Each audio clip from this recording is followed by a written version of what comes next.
अविनाश कमरे से बाहर आ गया।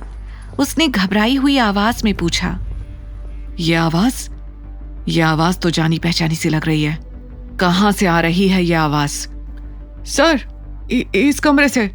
हमने समझाया इन्हें, लेकिन ये चुप होने का नाम ही नहीं ले रहे हैं, बॉडीगार्ड्स ने डरते हुए कहा। ये सुनते ही अविनाश के दिमाग की घंटी बजने लगी। उसे नव्या की बात याद आ गई जब उसने कहा था कि आरव गायब है। वो बिना और कुछ सोचे बगल वाले रूम के बाहर आ गया और जोर से नॉक करने लगा।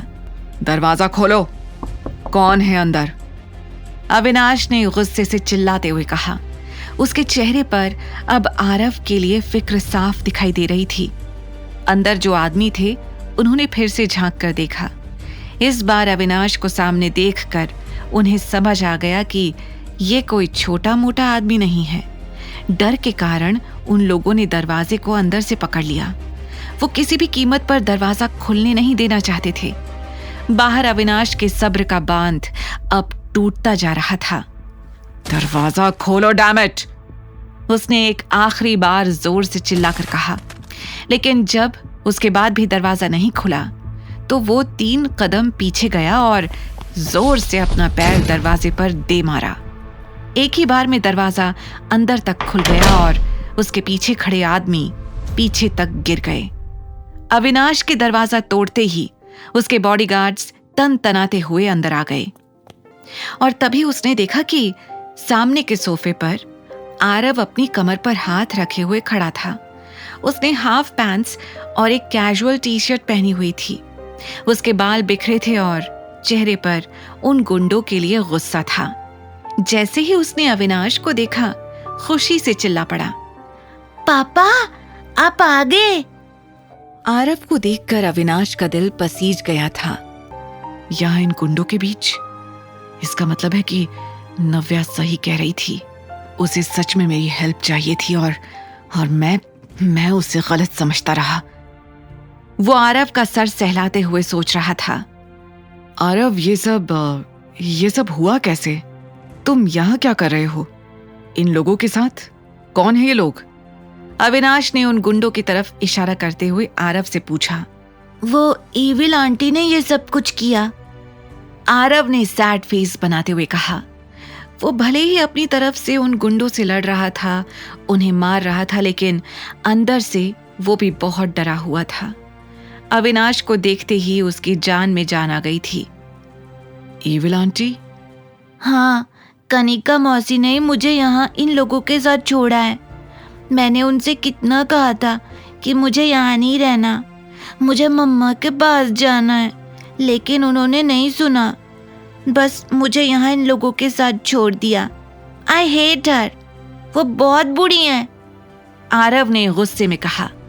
उसकी बातें सुनकर अविनाश का गुस्सा कनिका के लिए बढ़ता ही जा रहा था। तभी अविनाश को नव्या की बात याद आई, जब उसने बताया था कि शेखर सिन्हा ने ही आरव को किडनैप किया है। ये सोचकर उसने आरव से कहा, आरव, तुम्हारी आंटी ने तुम्हें यहाँ बंद क्यों किया है? ये कब हुआ?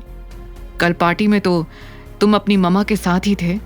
अविनाश को लगा नहीं था कि आरव उसके इस सवाल का जवाब दे पाएगा, लेकिन उसने जितना सोचा था आरव उससे भी ज्यादा स्मार्ट निकला। कल पार्टी के बाद जैसे ही आपने मम्मा को हॉस्पिटल में एडमिट किया था, वो ईविल आंटी मेरे पास आ गई थी। उन्होंने मेरा हाथ पकड़ा और मुझे यहाँ से ले गई। उन्होंने कहा कि जब तक मैं यहाँ रहूँगा मम्मा नानू की बात सुनेगी और वैसे ही करेगी जैसे नानू कहेंगे। उसकी मासूम आवाज में ये सब कुछ सुनकर अविनाश का गुस्सा बढ़ता ही जा रहा था। नानू, नानी और ईविल आंटी अच्छे नहीं है। वो हर टाइम मम्मा को परेशान करते रहते हैं। They are very bad. Avinash को यकीन नहीं हो रहा था कि शेखर सिन्हा ने अपनी ही बेटी को परेशान करने के लिए उसके बेटे का किडनैप किया था। सच अ शेमलेस फादर। कोई ऐसा कैसे कर सकता है? उसके मुंह से गुस्से से निकला। उसने तुरंत आरव को बेड पर प्यार से बैठाया और अपना फोन उठाकर उसे दिया। लो, अपनी मम्मा को कॉल करके बुलाओ, उन्हें कहो कि तुम्हें लेने के लिए आ जाए। ये सुनकर आरव ने बहुत ही एक्साइटेड तरीके से अविनाश का फोन हाथ में ले लिया, लेकिन जैसे ही वो नव्या का नंबर डायल करने वाला था, उसके मन में एक सवाल आया और उसने पूरे हक के साथ पूछा, पापा, क्या आप मुझे और मम्मा को अपने साथ अपने घर नहीं लेकर जाओगे? ये सुनते ही अविनाश ब्लैंक हो गया था। उसे समझ ही नहीं आ रहा था कि उसे आरव को क्या जवाब देना चाहिए। आगे की कहानी जानने के लिए देखें अगला एपिसोड सिर्फ पॉकेट FM के YouTube चैनल पर, और द रिटर्न के सारे एपिसोड्स को सुनने के लिए डिस्क्रिप्शन में दी लिंक से डाउनलोड करें पॉकेट FM ऐप।